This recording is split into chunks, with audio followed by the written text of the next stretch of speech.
With the possibility of a second wave, the future of public health strategies comes with no shortage of challenges. And we're joined tonight live by Lane County's Senior Public Health Officer, Dr. Patrick Luedtke. We sure appreciate you being here with us again tonight. Good evening. Good evening. Beyond the second wave, is the virus going to be part of our regular lives for the near future? Yes, I think that's true. Until we get a significant amount of immunity in the population, we're all at risk, and it's going to hang around. Now, is the city, is the county already planning how they may be able to get enough vaccines out there for the entire community at one point? You know, I'd have to say, of all the parts of this response, that is the easiest part. We have done mass vaccination before. I think your viewers will remember as recently as the meningitis outbreak at the University of Oregon back in 2015, 2016. That part for us is pretty easy. The other parts are more difficult. Should we be wearing masks? It seems like everywhere you go, about half the people have masks on and half don't. As we enter this phase, we all need to social distance as much as possible and keep everybody around us safe. Does that require wearing a mask? Well, nothing is perfect, and you can't always predict the behavior of others. We would like people to remain safe and mask when they are in positions or situations where they can't absolutely be certain that no one will break that 6-foot radius.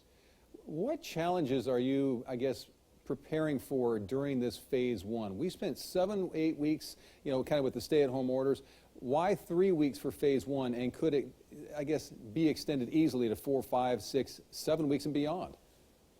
Well, we certainly have seen some fairly explosive outbreaks in other cities, states, and even other countries, and that's one of the things we're preparing for. Even though the typical incubation period for this virus, meaning the length of time from exposure until somebody gets symptoms, is in the 5 to 7 day range, we could very easily see a significant increase in cases that was a fairly large outbreak, and we're preparing for those types of outbreaks.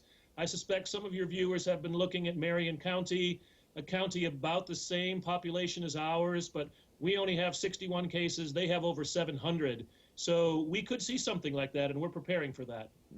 How are you feeling about this very first day of going into phase one? Do you feel pretty comfortable with where we're moving?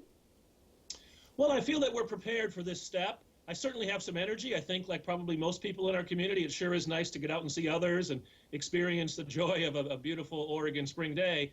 But I also have a little bit of hesitance. To many, this is restriction relaxation. To those of us in public health, it's really a time of increased vigilance. How quickly would you be able to pull back and get back to some of those other restrictions we've seen for so long? How quickly could we see those numbers grow, and what is, the number that would really begin to scare you and scare other health officials and say, that's it, we got to draw it back? Well, the most worrisome thing for us is if we see a fair number of new cases that have no epidemiological link. So let's say we had 5 cases in one day. That's a lot of cases for us, but if they were all in one family who happened to be doing home isolation together, that is very different than if we saw 5 cases. One of those cases was in Florence, one was in Oak Ridge, one was in Cottage Grove, one was in Junction City, and one was in the Eugene-Springfield metro area, and they had no links. That would mean there's significant community transmission all at once, and that would be much more worrisome. So we get a little nervous when we share our numbers, and people look at the number as though that's all the information. The fact of the matter is there's a lot of data behind those numbers that also provides significantly important information for us to act on. So it depends, is what you're saying. All right. Thank you so much, Dr. Patrick Luedtke, for joining us tonight.